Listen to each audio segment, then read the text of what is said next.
Hi everyone, welcome back to my channel. আজকে একটা নতুন রান্নার রেসিপি নিয়ে চলে এসেছি। আজকে রান্নাটা হচ্ছে পাঁচমিশালি শাক রান্না। তো এখানে আমি পাঁচমিশালি শাক বলতে এখানে অনেক রকমের শাক রয়েছে, সেগুলো ভালোভাবে কেটে ধুয়ে নিয়েছি। আর এখানে একটু রসুন কুচি আর একটু পেঁয়াজ কুচিয়ে নিয়েছি। আমি এখানে পেঁয়াজ একটাই নিয়েছি, একটা মাঝারি সাইজের পেঁয়াজ কুচিয়ে নিয়েছি আর 5 থেকে 6 কোয়া রসুন কুচিয়ে নিয়েছি। কড়াইতে তেল দিয়ে দিয়েছি, এখানে 1.5 চামচ মতো তেল দেওয়া হয়েছে আর সাথে দেওয়া হয়েছে চিড়ে রাখা কাঁচা লঙ্কাগুলো। এবার যে পরিমাণ ঝাল খেতে পছন্দ করো সেই পরিমাণ ঝাল দেবে, মানে লঙ্কা দেবে। আর তার সাথে দেওয়া হয়েছে কালো জিরে। আর এবার কুচিয়ে রাখা পেঁয়াজগুলোকে দিয়ে দিয়েছি, মানে লঙ্কা আর কালো জিরেটা কয়েক সেকেন্ড ভেজে নিয়ে কুচিয়ে রাখা পেঁয়াজগুলো এর মধ্যে দিয়ে দেবো। আর তার সাথে দিয়ে দেবো কুচিয়ে রাখা রসুনগুলো। এখানে তোমরা রসুনগুলো গোল গোল করেও মানে কোচাতে পারো বা একদম মিহি করেও কোচাতে পারো, যেভাবে কোচায়। আমি এখানে লম্বা লম্বা করে রসুনগুলোকে কুচিয়েছি। তো যাই হোক, রসুন, পেঁয়াজ, কাঁচা লঙ্কা আর কালো জিরেটাকে ভালোভাবে মিক্স করে নেব। আর মানে পেঁয়াজ আর রসুনটাকে ততক্ষণ পর্যন্ত ভাজবো যতক্ষণ না লাল রংটা আসে। এখানে গোল্ডেন কালার হয়ে গেছে। এবার এর মধ্যে মানে গ্যাসটাকে লো ফ্লেমে রেখে কেটে ধুয়ে রাখা শাকগুলোকে এর মধ্যে দিয়ে দেবো। এবার রসুন আর পেঁয়াজের সাথে শাকগুলোকে ভালোভাবে মিক্স করে নেব।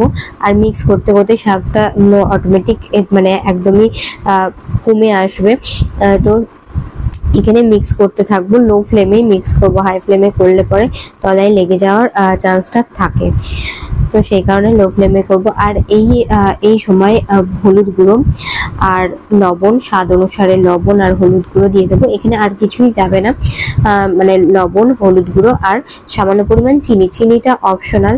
চিনিটা তোমরা চাইলে দিতেও পারো, নাও দিতে পারো, স্কিপও করতে পারো। তো যাই হোক, এবার লবণ, হলুদ, চিনি দিয়ে ভালোভাবে শাকটাকে মিক্স করে নেব।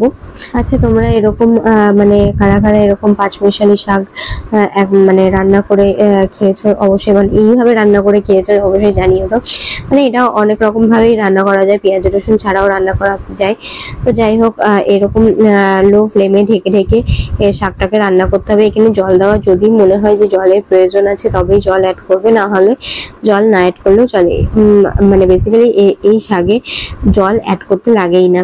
তো যাই হোক, লো ফ্লেমে মানে ঢেকে ঢেকে শাকটা প্রায় রেডি হয়ে গেছে। এবার শাকটাকে নামিয়ে নেব।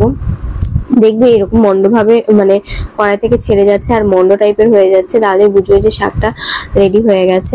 তো যাই হোক, আমি শাকটা নামিয়ে নিয়েছি। তো রেডি পাঁচমিশালি শাক। তো কেমন হয়েছে অবশ্যই জানিও, আর একবার এইভাবে ট্রাই করে দেখো। আর এই শাকটা গরম ভাতে খেতে জাস্ট অসাধারণ লাগে। মানে শুধু এই শাক দিয়ে এক থালা ভাত খাওয়া হয়ে যাবে, এটুকু আমি বলতে পারি।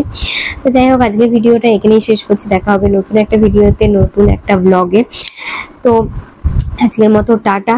আর আমার ভিডিও যদি তোমাদের ভালো লেগে থাকে তাহলে লাইক, কমেন্ট, শেয়ার করো আর চ্যানেলটা অবশ্যই সাবস্ক্রাইব করে দিও। টাটা।